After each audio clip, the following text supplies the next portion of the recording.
Saudamos a todos com a paz de Jesus. Agradecemos a Evelyn pela música. A mensagem é que o mal se findará. Chegará um momento em que não existirá mais o mal. E o mal tem nome. O mal chama-se Satanás. Porque Jesus é o bem eterno. Ele é eterno no passado, ele é eterno no futuro.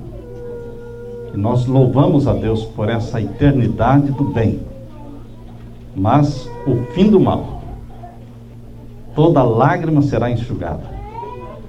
E o sorriso será colocado novamente nos lábios, no rosto dos filhos de Deus. Um sorriso eterno, uma alegria eterna. Amém? Eu agradeço a Deus pelo privilégio de estar com vocês, pelo convite que o pastor Rui nos dirigiu e pela alegria de ver aqui muitas visitas, muitos brasileiros, são todos bem-vindos à casa do Senhor. Antes de iniciarmos o estudo da palavra de Deus, queremos orar mais uma vez, assentados como estão. Pai querido que estás nos céus, na tua presença estamos aqui para te adorar. Obrigado porque o Senhor está conosco. Obrigado pela direção do Espírito Santo na vida dos teus filhos, que não estão aqui por acaso. O Senhor tem um plano na vida deles. Que se cumpra o teu plano, se cumpra a tua missão na vida deles, aqui ou no Brasil, em qualquer parte. Que eles se lembrem que são filhos e filhas teus. E como filhos, que vivam na vontade do Pai, cumprindo e obedecendo a vontade do Pai. Que a tua vontade, Pai querido, seja soberana na vida deles e minha também. A tua vontade, não a nossa, seja feita. Que aprendamos a colocar nossa vontade ao lado da tua vontade, todas as manhãs, várias vezes por dia. Exercermos este dom maravilhoso que é a vontade, o livre-arbítrio, colocando-nos ao lado de Jesus, para o fim do mal e para a eternidade do bem. Derrama o Espírito Santo sobre nós. Em nome de Jesus pedimos iluminação do céu para entendermos tua mensagem. Em nome de Jesus, amém. Amém. Quando o pastor Rui nos convidou, eu perguntei a ele qual o tema que você gostaria que nós estudássemos. E ele disse assim: eu gostaria de ouvir um sermão sobre a volta de Jesus.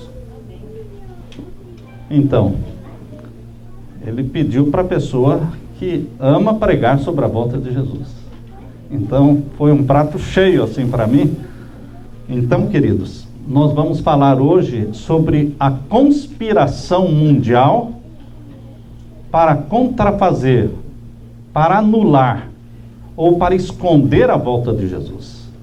Existe uma conspiração mundial. Eu não vou falar hoje sobre a teoria da conspiração, porque teoria é uma coisa que se supõe, que não se prova. Quando você prova, deixa de ser teoria. Então eu vou falar sobre a conspiração mundial para contrafazer ou anular ou imitar a volta de Jesus. Esta bendita esperança que Deus colocou no nosso coração, que é a breve volta de Jesus, ela também existe o oposto. Para todas as verdades da Bíblia existe uma mentira. Então, queridos, eu estou observando, pelo estudo que estamos fazendo, eu observo que este sonho de um mundo melhor, este sonho de um mundo de paz mundial, este sonho onde não haverá mais poluição, este sonho em que haverá segurança, sem violência e nem guerra, de paz mundial, queridos. Este sonho não existe somente no coração dos cristãos. É um sonho que existe no coração do ser humano, independente da religião dele. Independente de ser ele ateu ou pagão, ou agnóstico, incrédulo, existe no coração do ser humano, enraizado ali bem fundo, esse desejo de um mundo melhor, de uma vida melhor, de paz, de igualdade para todos, de saúde para todos, de educação para todos, de comida para todos. Queridos, talvez seja por isso que todas as religiões,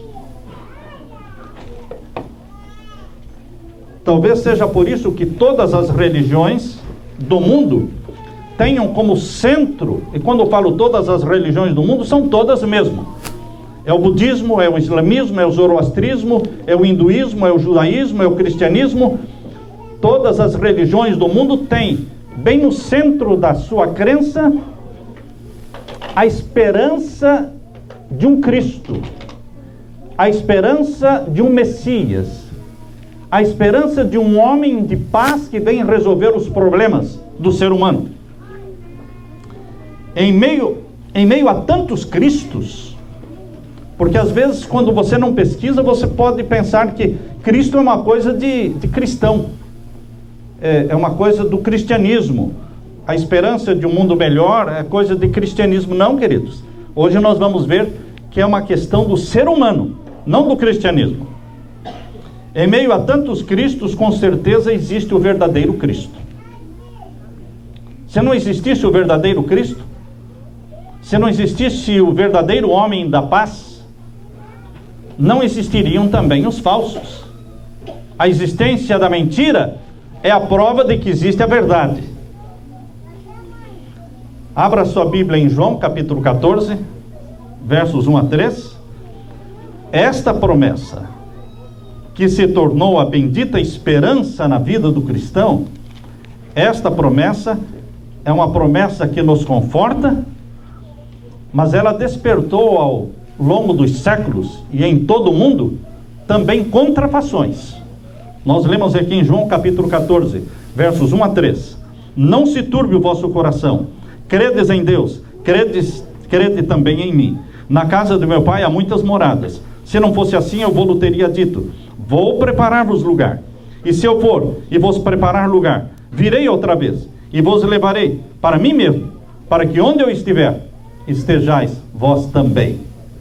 Jesus fez esta promessa bem no finalzinho da sua vida aqui na terra.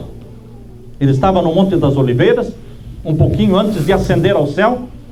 Ele fez essa promessa aos seus discípulos, que estavam ali chorosos, tristes porque ele estava indo para o céu. Ele disse: eu vou voltar, eu voltarei. Mas os judeus que rejeitaram o Messias,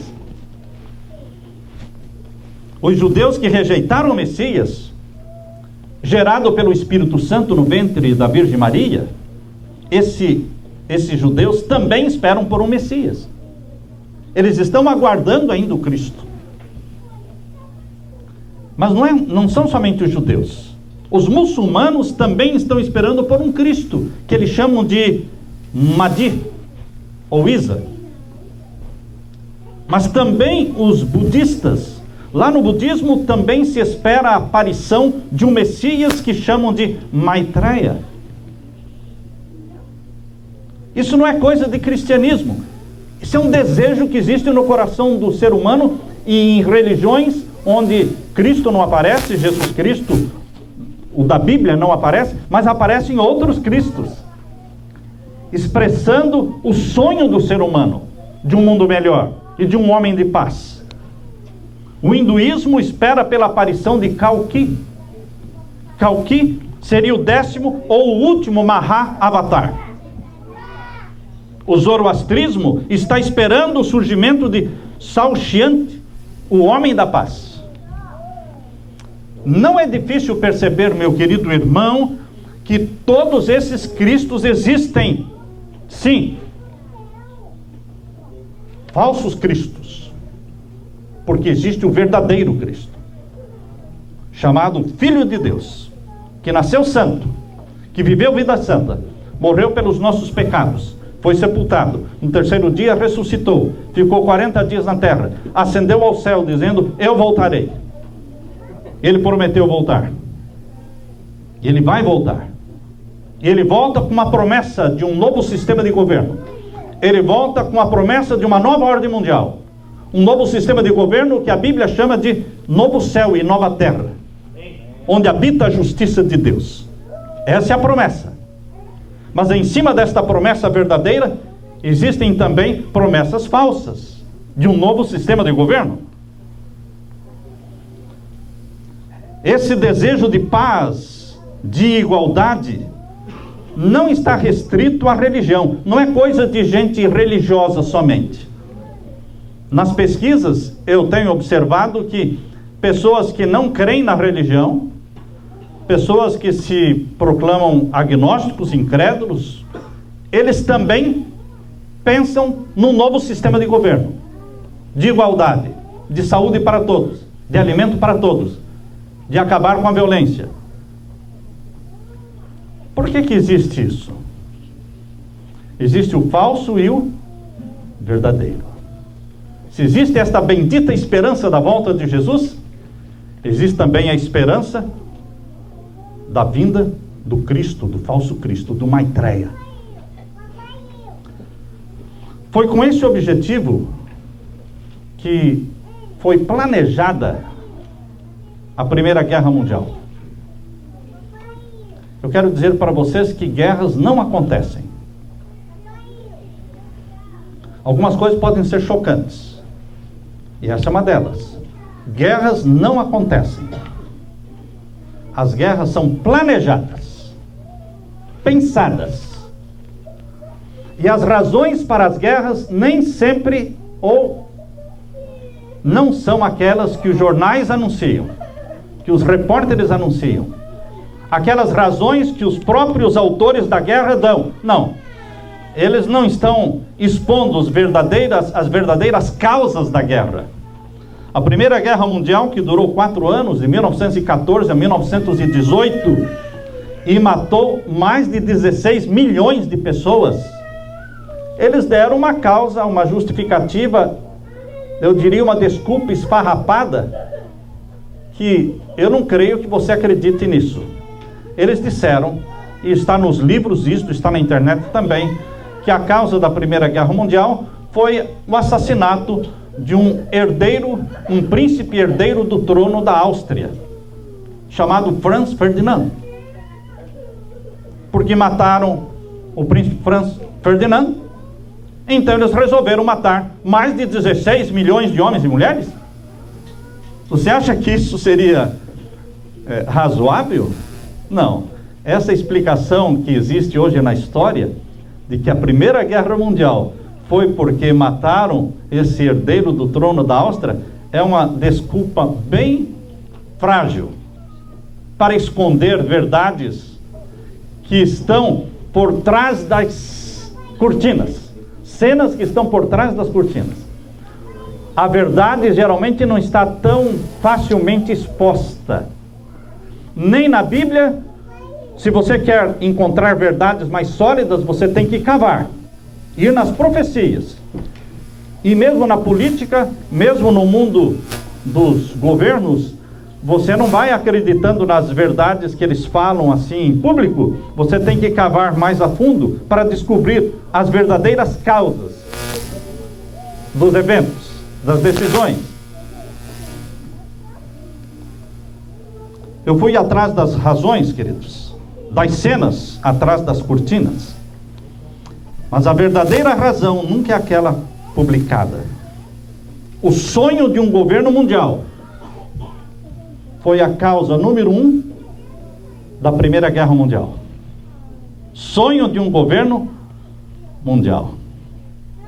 O governo mundial estava na mente do ser humano já desde os dias de Nimrod. Desde Nimrod, filho de Cusi, filho de Cão, filho de Noé. Nimrod já quis estabelecer ali um governo mundial, construindo a Torre de Babel. Não deu certo porque Deus colocou a mão. Quando Deus coloca a mão, atrapalha o plano dos homens, porque eles queriam já estabelecer um governo mundial ali. Deus confundiu as línguas e as nações se separaram. Interessante que eu fui buscar a origem da China. A China é uma das culturas mais antigas do mundo. E lendo sobre a cultura chinesa, eu descobri que a primeira dinastia chinesa, chamada Xia, ela coincide com a data da Torre de Babel. Coincidência, irmãos? Seria uma coincidência? Ou seja, a história chinesa, que não tem nada a ver com a Bíblia, porque nem creem na Bíblia, estabelecem a primeira dinastia deles numa data em que corresponde à época em que Deus confundiu as línguas na Torre de Babel e as nações foram formadas. Porque eles se espalharam por toda a terra e as nações foram formadas.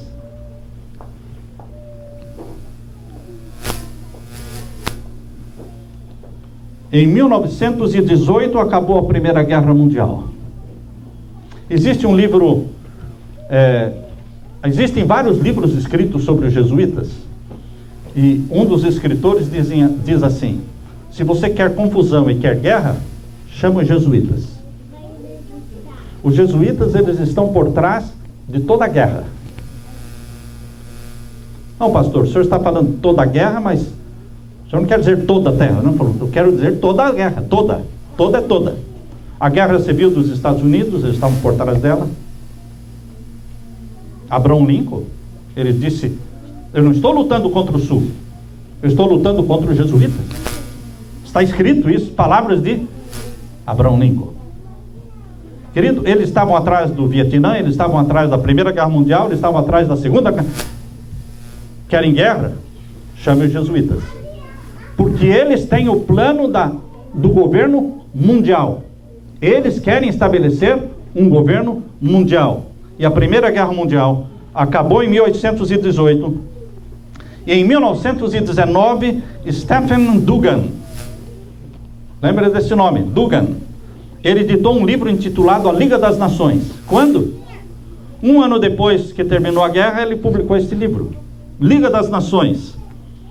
E a Liga das Nações foi formada no dia 10 de janeiro de 1920. A guerra acabou em 1918.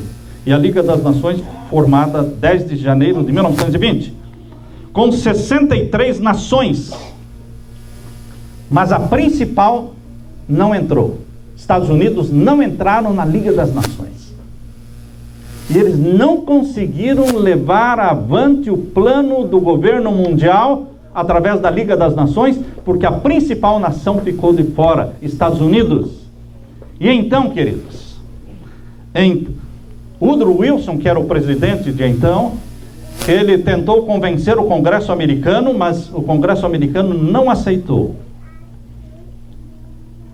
Woodrow Wilson já tinha traído o seu país. Em 1913, quando ele reuniu o Congresso para criar o Federal Reserve Bank, o Banco Central.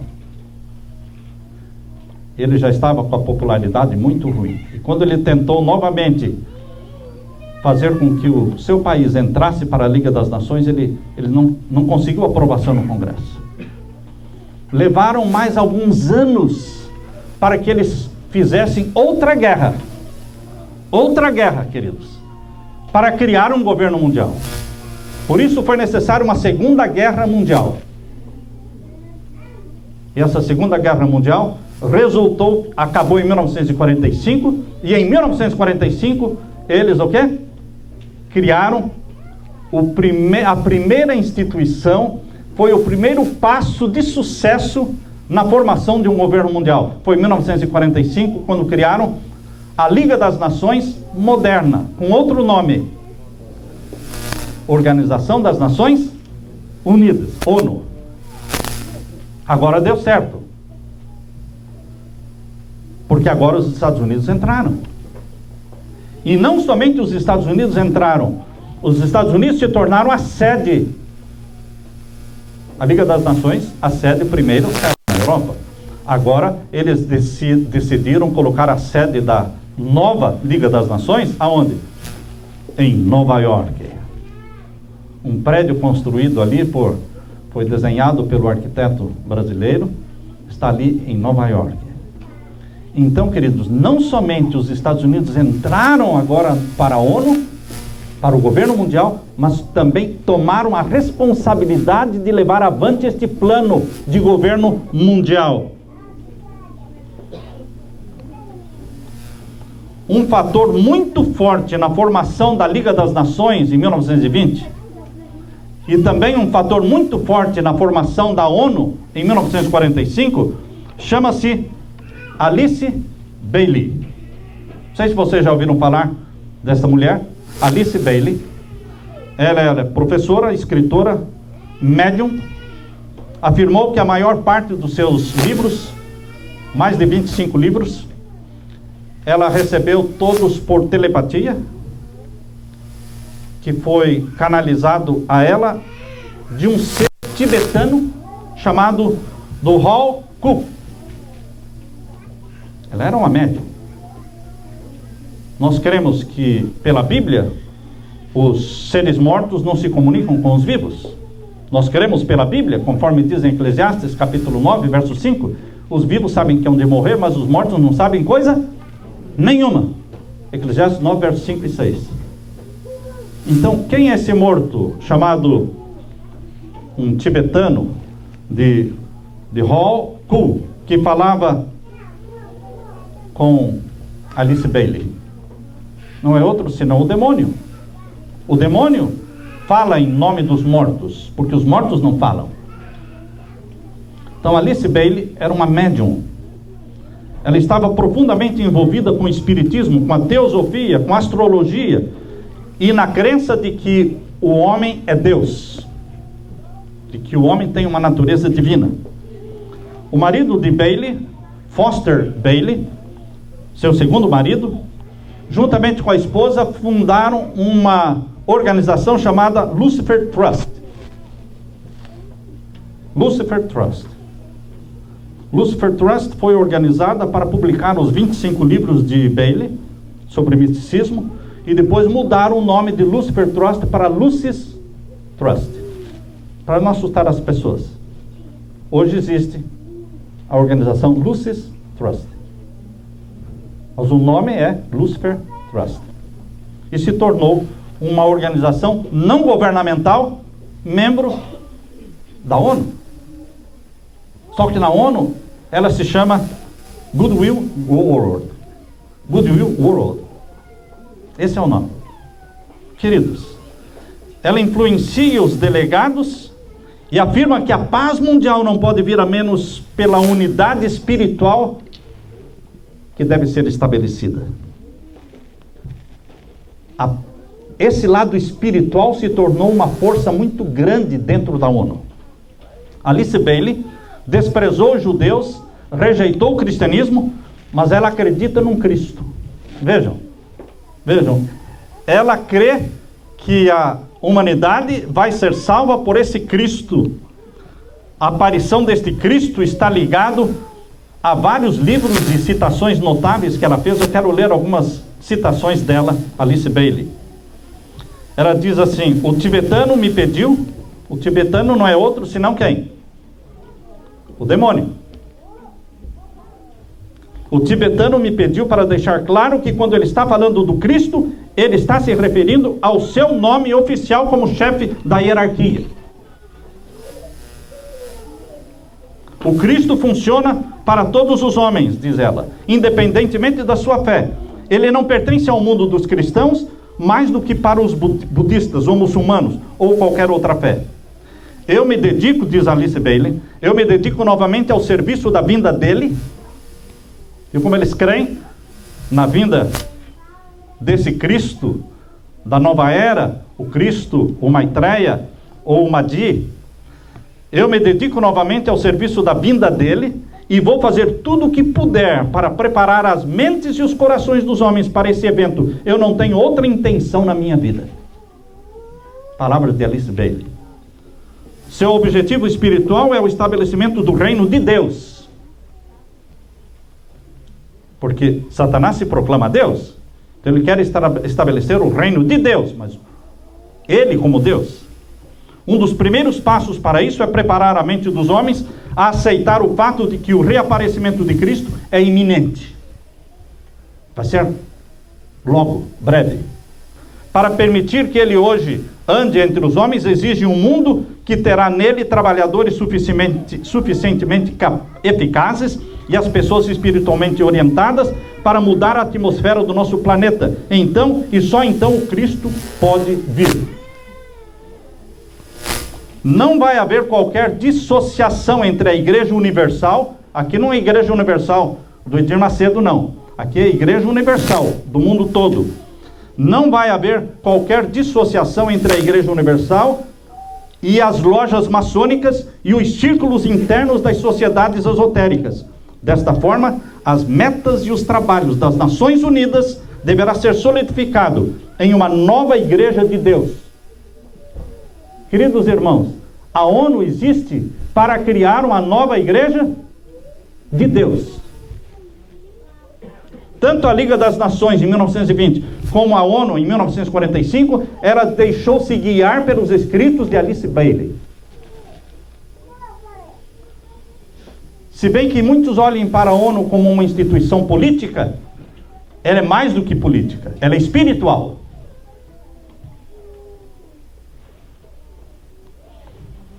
E aqui diz: liderada por todas as religiões e por todos os grupos espirituais, deve pôr fim à grande heresia da separação. Satanás chama essa diferença do que você crê e os outros creem como sendo uma heresia da separação.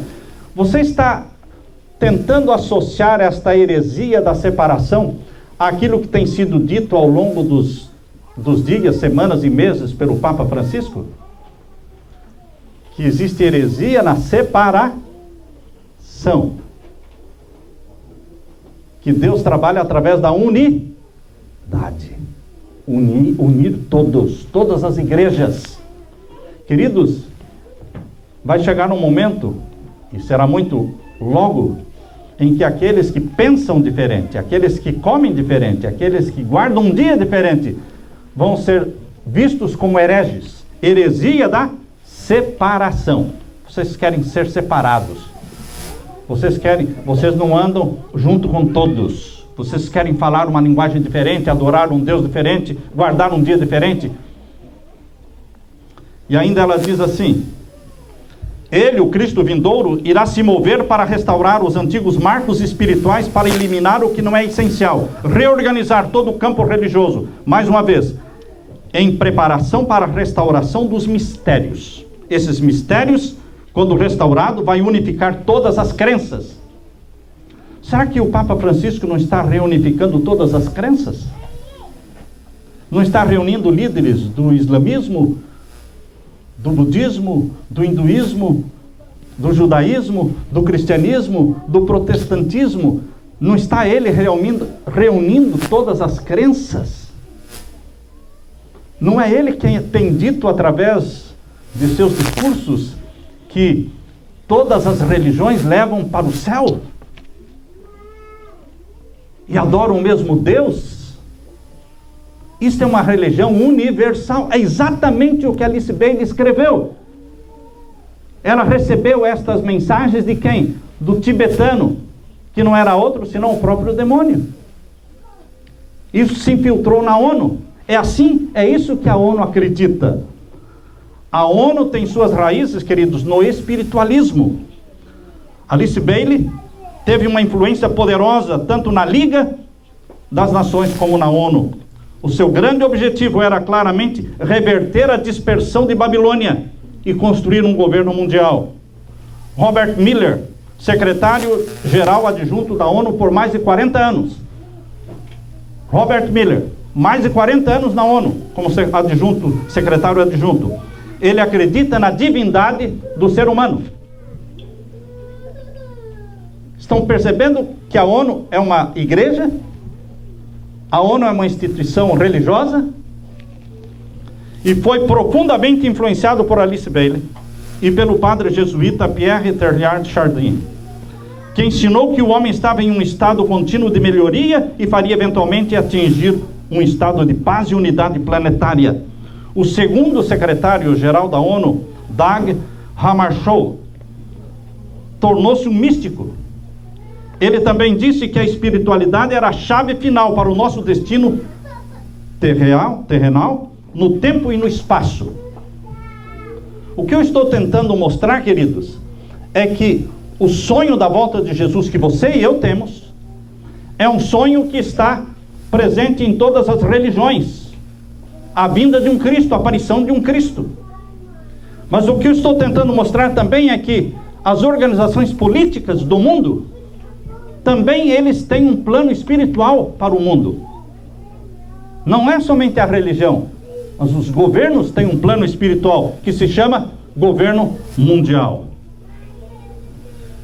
Vejam, eles criaram na ONU uma sala chamada Sala da Meditação, Sala do Silêncio. Quando criaram esta sala, disseram: queremos trazer de volta nesta sala o silêncio que nós perdemos em nossas ruas, em nossas salas de conferências, e para trazê-lo de volta em um cenário em que nenhum ruído iria colidir com a nossa imaginação. No centro da sala, ele colocou, este secretário da ONU, ele colocou um bloco retangular de 6,5 toneladas de ferro polido, que brilha ao contato do holofote que vem em cima, mostrando a unidade de baixo com a unidade de cima. Isso representou uma reunião da luz, do céu e da terra. É o altar ao Deus de todos, dentro da ONU. O guardião, quem é o guardião? Quem é o responsável por esta sala do silêncio, a sala da meditação? Chuta aí. Quem que você acha que é o responsável que cuida desta sala da meditação na ONU? Lucifer Trust. Essa entidade, essa organização, Lucifer Trust, é quem é responsável. Vocês sabiam que na ONU existem 2 sessões por semana? 2 sessões por semana de meditação? Eles não chamam de pastor, eles chamam de um instrutor indiano chamado Sri Chinmoy. Sri Chinmoy. 2 vezes por semana ele tem uma sessão, tem esta sessão na ONU, ensinando a plateia a meditar, e acalma a plateia com o transe usando música. Robert Miller cria que a unidade espiritual ocorreria através de um Papa de Roma. Robert Miller foi mais de 40 anos secretário adjunto da ONU. Eles creem no governo mundial, mas não é qualquer governo mundial, é sob a liderança de Roma.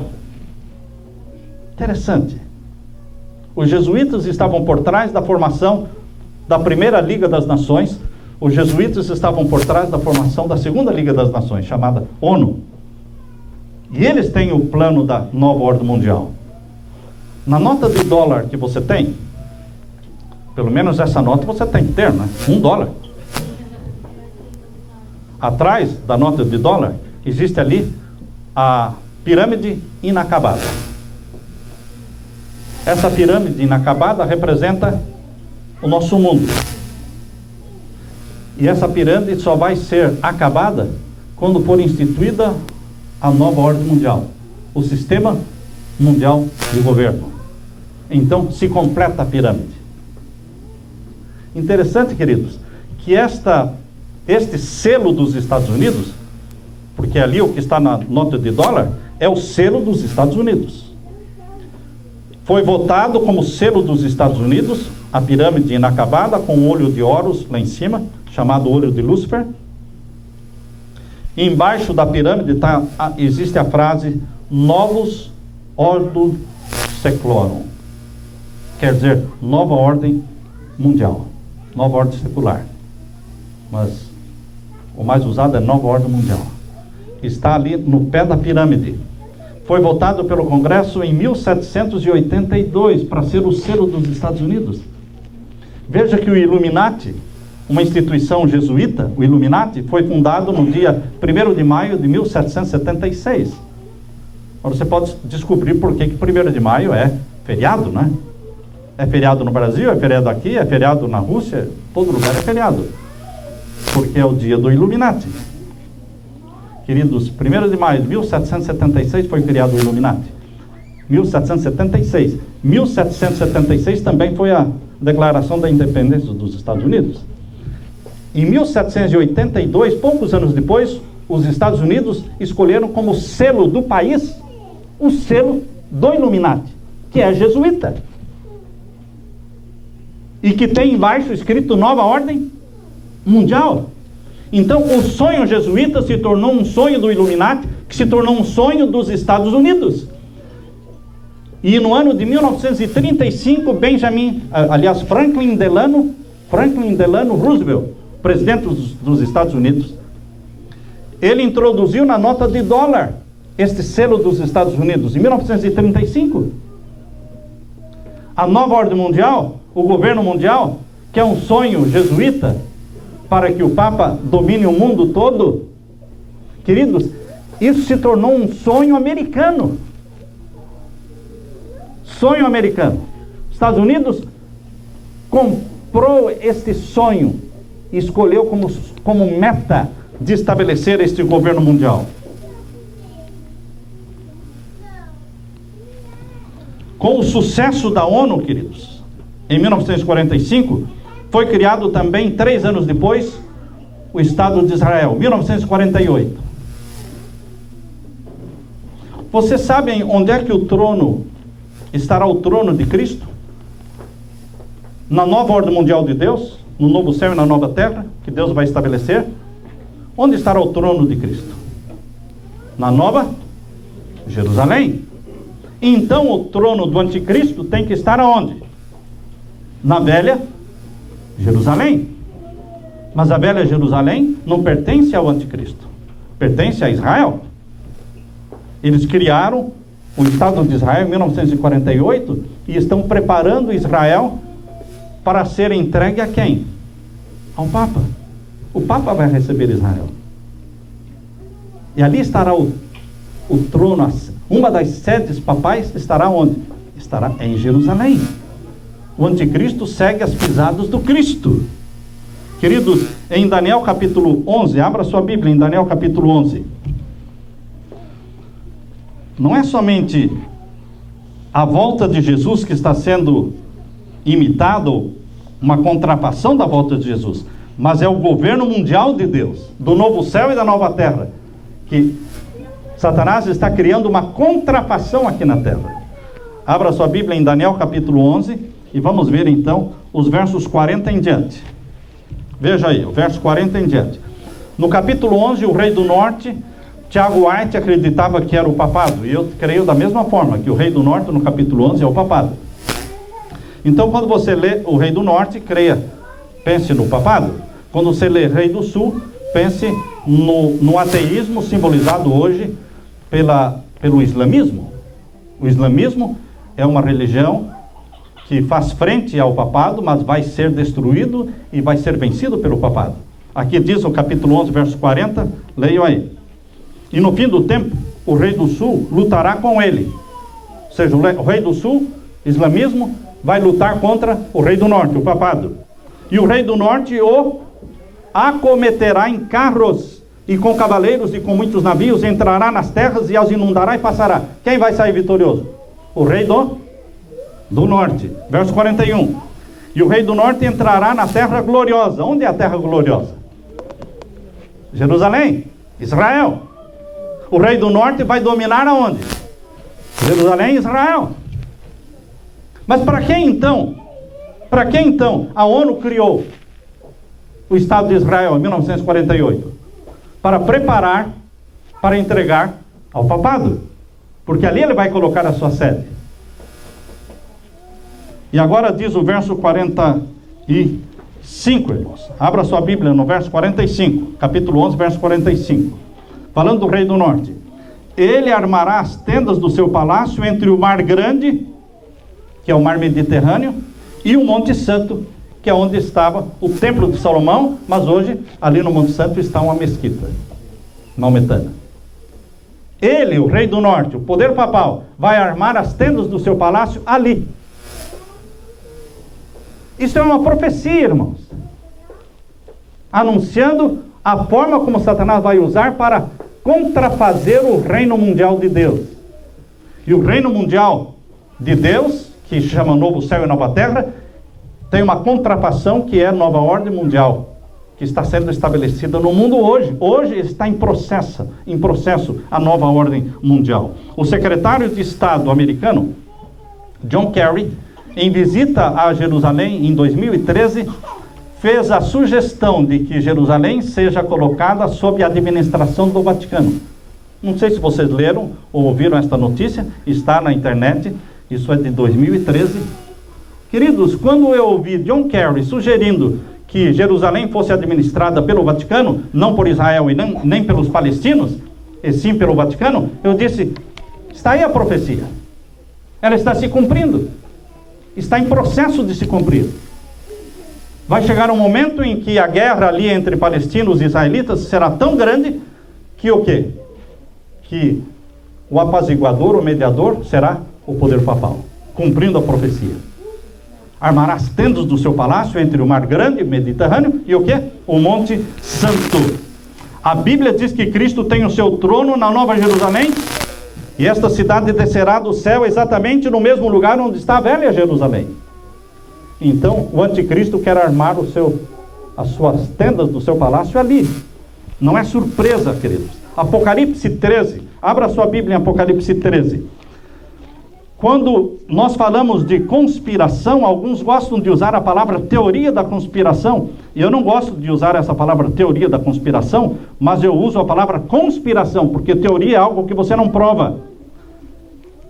Mas aqui nós estamos comprovando que existe uma conspiração mundial para o domínio mundial. Mas não é o domínio mundial simplesmente, é o domínio mundial pelo poder papal. Até que rimou, não é? É o domínio mundial através do domínio papal. E aqui diz em Apocalipse 13, quando você lê Apocalipse 13, sobre as duas bestas, a besta que subiu do mar e a besta que subiu da terra, você percebe que existe uma dobradinha, existe uma parceria entre esses dois poderes, entre essas duas superpotências para o domínio do mundo. A primeira superpotência que surge no capítulo 13 é a besta que subiu do mar, que é o poder papal, mas que foi ferida de morte. Capítulo 13, verso 3, diz que ela foi ferida de morte no dia 10 de fevereiro de 1798. Foi preso o Papa Pio VI e levado para Valença, na França, onde ele morreu no tempo de Napoleão Bonaparte, usando o seu general Berthier, que invadiu a França, invadiu Roma e prendeu o Papa no dia 10 de fevereiro de 1798. A ferida mortal, aqui no capítulo 13, verso 3. Agora, queridos, quando houve a ferida mortal deste poder, que foi uma potência durante a Idade Média, que dominou o mundo na Idade Média, e agora sofreu a ferida mortal, nesse período da fraqueza do poder papal, surge uma nação para restaurar o poder papal, que é a besta que subiu da terra, que está aqui na sequência, capítulo 13, verso 11. Esta besta que subiu da terra é descrita como um cordeiro. Se existe uma nação na terra que pode se assemelhar a um cordeiro, é os Estados Unidos da América do Norte. Parece que é um país inofensivo, bondoso, mas não é nada disso, irmãos. Ele tem aparência de cordeiro, mas não é cordeiro. Ele fala como dragão. Ele é duro, ele explora, ele domina o mundo. Ele fala como dragão. Por isso que parece cordeiro, mas com voz de dragão. Aliás, você sabe qual é o animal que tem aparência de cordeiro, mas não é cordeiro? É o bode. O bode parece um cordeiro, mas não é cordeiro. E o bode é o Deus do governo americano. Em cima da Casa Branca existe a cabeça de um bode. Em cima, na foto aérea de Washington, D.C., você vê que as avenidas são todas em forma de espaço e compasso. Compasso, não é? O esquadro e compasso, que são os símbolos maçônicos. Mas em cima da Casa Branca, não existe somente em forma de compasso e esquadro. Em cima da Casa Branca, as grandes avenidas, você vê pela foto aérea, que ali formam a estrela de 5 pontas, invertida. A estrela de 5 pontos invertida. E ali se encaixa exatamente a cabeça do bode, que é o Deus da maçonaria, chamado Deus de Chifres, que a Bíblia chama de Abaddon. Em Apocalipse 9, verso 11, Este anjo do abismo chama-se Abaddon, que é o nome do deus da maçonaria. Para quem não sabia, fiquem sabendo que esse é o nome do deus da maçonaria, Abaddon. Mas o nome comum é Baphomet, que é o deus de chifre. Está em cima da Casa Branca. Parece cordeiro, mas tem voz de dragão, porque a cabeça do bode representa a adoração a Satanás. Queridos, a profecia está dizendo que surgiria na terra um poder, uma nação. No tempo em que o poder papal fosse ferido de morte, surgiria uma nação para restaurar o poder papal no mundo, para exaltar e para promover o papado no mundo. Por isso diz aqui o verso, leia comigo, capítulo 13, verso 12 agora. Capítulo 13, verso 12. E exerce todo o poder da primeira besta na sua presença, porque a primeira besta foi ferida de morte. Mas agora a segunda besta, ou seja, o segundo poder, essa nação, exerce todo o poder da primeira, manda no mundo. Quem manda no mundo hoje? Casa Branca. Mas na realidade a Casa Branca manda e faz aquilo que o Vaticano manda. Porque os Estados Unidos trabalham para o Vaticano. O exército americano trabalha para o Vaticano. O Federal Reserve Bank pertence ao Vaticano. O Banco Central americano é um banco privado, irmãos. Não pertence aos americanos. É privado. E o maior acionista é o Vaticano. Queridos, veja aqui o que a profecia revela para você.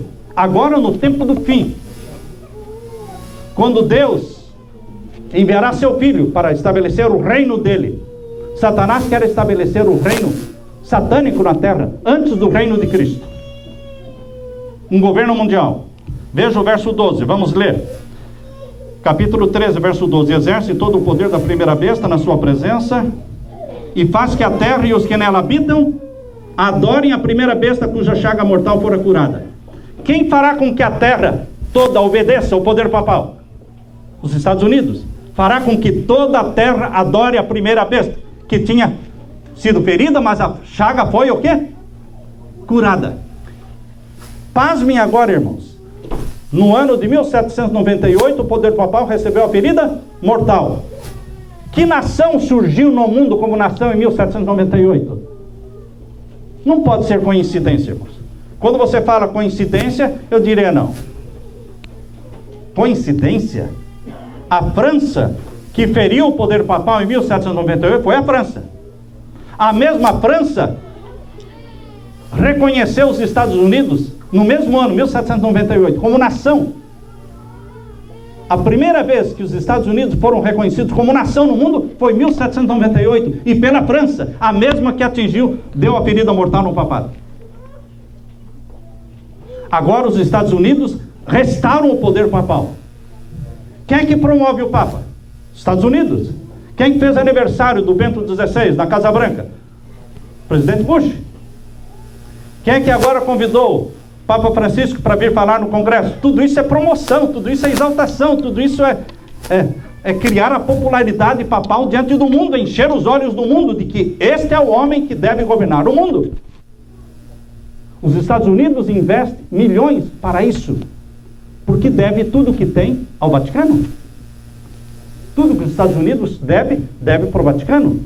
O governo americano deve mais de 20 trilhões de dólares para o Banco Central. Uma dívida impagável.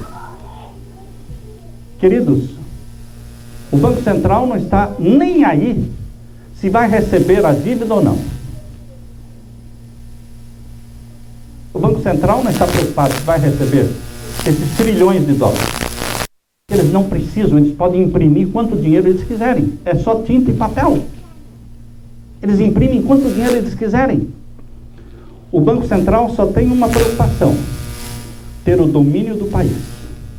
Controlar os democratas e controlar os republicanos. Não importa o presidente que se assentar ali, será controlado pelo Vaticano. Prestará serviço ao Vaticano. Colocará o exército americano a serviço das guerras do Vaticano. Queridos, é um governo mundial, é uma conspiração. Capítulo 13 está falando de uma, não é teoria da conspiração, o capítulo 13 está falando de uma conspiração entre duas superpotências.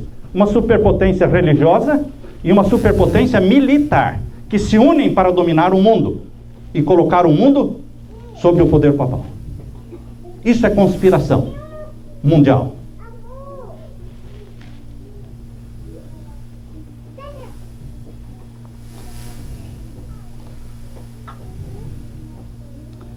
Em 1940, o Instituto Carnegie para a Paz Internacional publicou um livro. Lembre da data, 1940. Esta instituição de Carnegie publicou um livro com o título Nova Ordem Mundial. 1940, estavam falando de Nova Ordem Mundial.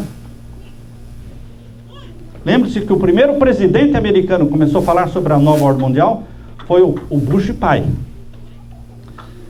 Agora, queridos, em 1942, dia 22 de fevereiro de 1942, um cartógrafo aqui da Pensilvânia, chamado Maurice Gomberg. Maurice Gomberg, 1942, 25 de fevereiro. Ele fez um mapa a pedido dos Estados Unidos, do governo americano, um mapa dividindo o mundo em 10 nações. Quando isso, irmãos? 1942. Esse mapa está na internet, se você quiser colocar o nome dele, Maurice Gomberg, 25 de fevereiro de 1942, o mapa do mundo com 10 supernações. Esse mapa, ele foi reeditado depois, em 1974, no livro A Humanidade no Ponto da Virada. Esse livro, A Humanidade no Ponto da Virada, eles apresentaram um mapa agora redesenhado com 10 supernações, em 1974. E hoje você encontra esse mapa na internet, coloca lá, mapa das 10 supernações, ou mapa do Clube de Roma. Você vai ver lá um mapa com as 10 supernações. Agora, queridos, lembrem-se que o primeiro mapa foi desenhado em 1942. Quando é que surgiu o Estado de Israel? 48, 6 anos depois. Mas no mapa já tem o Estado de Israel. Como é que você explica isso? No mapa de 42, a nação número 1 já é a União Norte-Americana. Mas a NAFTA, que é a União Norte-Americana, só foi votada pelo Congresso americano em 1993, no governo Clinton. Como é que no mapa de 1942 já tem a União Norte-Americana? Queridos, existe uma conspiração para o domínio mundial e dividir o mundo em 10 supernações.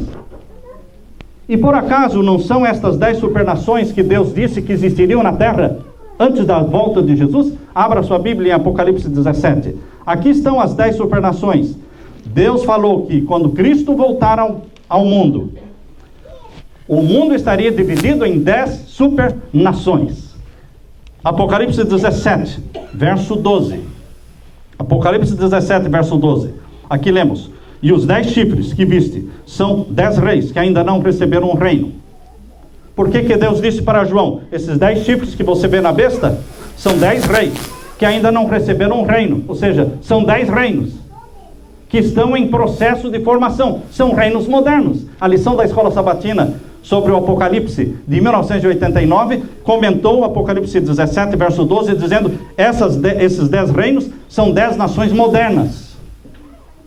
Não são 10 nações da Idade Média, são 10 nações modernas que estão se formando, de acordo com o mapa que nós já mencionamos.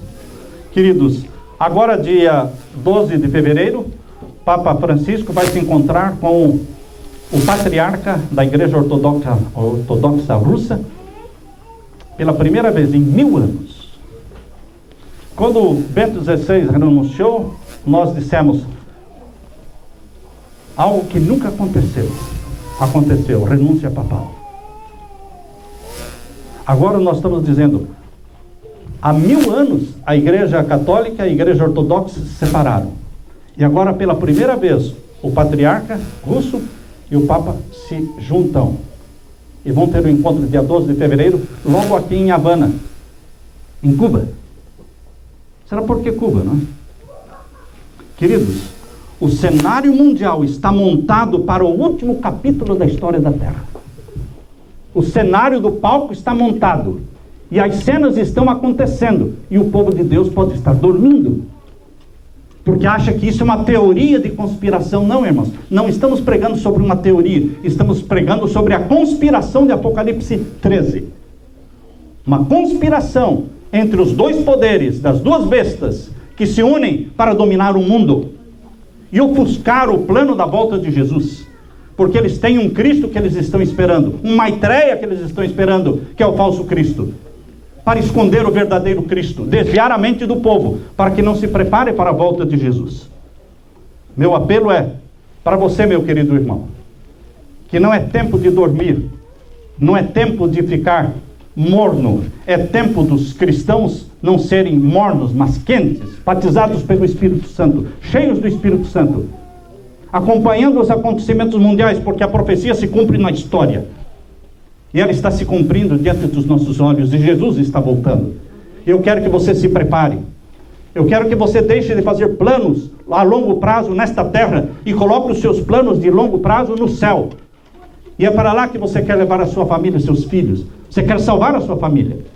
Ninguém quer se perder. Todo mundo quer ir para o céu. Mas nós temos que fazer planos para o céu. Planos para esta viagem. Para subirmos com Jesus quando Ele voltar. E não sermos enganados pelos Maitreyas. Para não sermos enganados pelo falso sistema de governo mundial.